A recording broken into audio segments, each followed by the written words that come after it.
I seen the story of Larry Hoover, that guy Larry that stabbed his friend in the UK. Have you guys seen the video?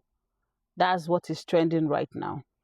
As soon as I saw his picture in my mind, I'm like, I know this guy. I think I've seen this person's face before. I was trying to remember until I read it and I saw that he was arrested in 2017 in the US for maybe fraud or something. And he went to jail for 2 years. This guy went to jail for 2 years in the US. I think after he got back to Nigeria, he was able to process UK, went to the UK, and look at him now. He's going to be spending the rest of his life in jail for stabbing his friend. Now, I heard he also had things that have been happening to him and he's been escaping, right? He's been getting a soft landing. Maybe that is why he felt he could always do it and get away with it. Now, a family has lost their son, a family has lost their brother, a wife has lost her husband.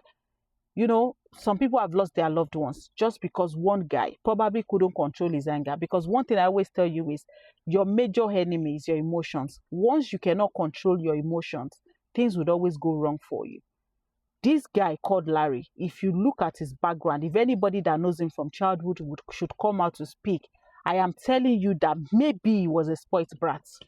I'm not confirming this because I don't know his family, I don't know anything about, but I'm beginning to think that it is possible that he's a spoilt brat. Most of the guys that do this type of things, that get away with crime and still go back to crime, there is something fundamentally wrong or something that actually happened to them from childhood. Maybe they were indulged. Maybe they are the type of kids that their parents are allowed to get away with anything. Maybe they are the type of kids that their parents always say yes to. When they need anything, their parents provide it for them. So anytime they don't get what they want, they start throwing tantrums. I'm just saying, because just imagine how you and your friend had issues. You went to club, you did this, you did that. You came back. What could have happened that would have warranted you to stab your own friend? It's crazy. It's just sad. People are saying it might be spiritual, it might be this, it might be that, but I'm telling you, alcohol and anger are two enemies. They are not the same.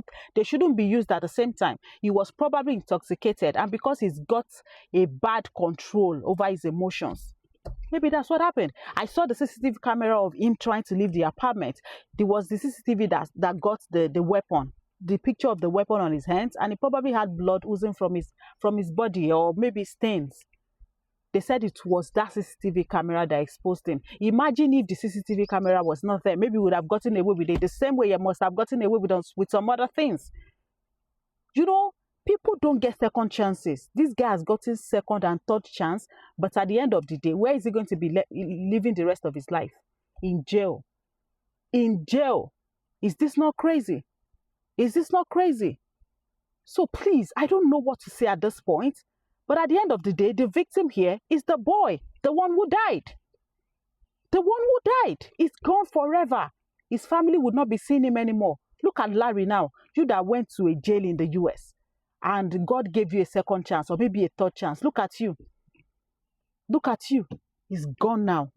And besides, some of you that choose nicknames, there are some funny nicknames that you choose. I hope you guys know that the same Larry Hoover that he decided to be stealing his name, that Larry Hoover is in jail for the rest of his life. In fact, another 40 years, and another 40 years, another year, another year. Before some of you go and be adopting some certain names that you don't know the foundation, you better go and pray over it.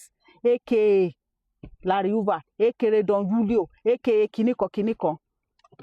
You want to be like your boss. Maybe he has decided that he wants to be a jailer, like a jailbird, rather, like his godfather, because he's the one that decided to be Larry Hoover. This is sad.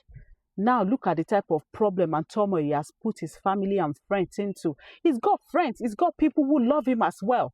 Now all of them are going to be in confusion because what can they do?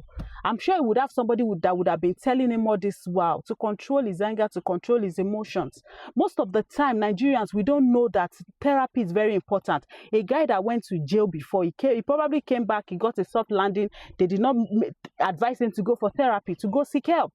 Maybe he has some mental health issues that they could have found help for him for, but maybe there was enough money to keep flying him around. He got away with it and thought he could do it over again and again and again and again. And look where it has landed him for the rest of his life. He's going to be in jail. The news that I'm hearing about our men in the UK is kind of frustrating. And I don't know what we're going to be doing. I think a lot of you need to be going for therapy before you actually travel out of the country. Because there are so many things that I'm hearing about you. And those things are not good enough. They are bad.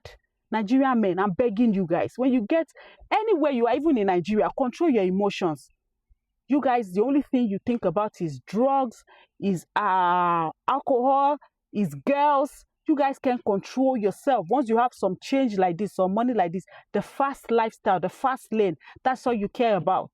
And at the end of the day, it lands you where you're not supposed to be. But well, maybe Larry is where he's supposed to be though, because at the end of the day, he unalived somebody. He killed somebody. He took the life of someone. Someone who's got family, someone who's got friends, someone who's probably got parents. He just snatched his life like that. It's sad. RIP to the dead. May God console his family and his loved ones. And as for you, Larry, I've got no words for you. I hope that God will forgive you. I hope that you find the favor of God. Or what can I say? What can I say? It's sad though.